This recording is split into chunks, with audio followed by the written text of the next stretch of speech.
So mag-move naman tayo sa isa pa. Dito naman tayo sa Unicolor CMY, tapos yung black daw niya is Kuyi. Ang printer niya ay Epson 3210. Default settings lang daw siya. Ito yung lumalabas, no? Ito yung output niya, nakikita niyo sa screen. At ayan, ito yung pinaka-output niya, 'di ba? Kung nagandahan kayo diyan, edi diyan na kayo.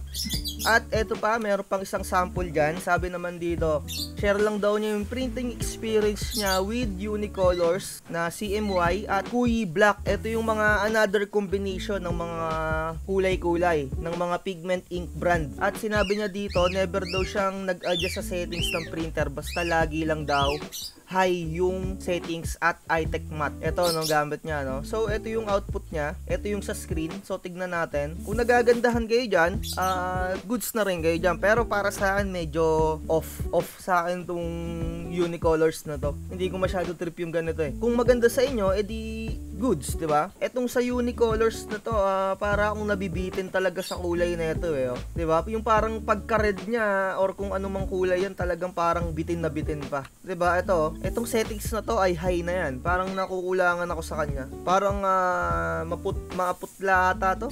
Kung anong hindi ko ma-describe eh, no? Hindi ko alam yung words kung paano siya i-describe. Pero para sa mata ko, no, hindi siya sa akin maganda, yung Unicolors. At mag-move na tayo sa CMY, Hansol, tapos Kuyi na black. Eto, dito naman tayo.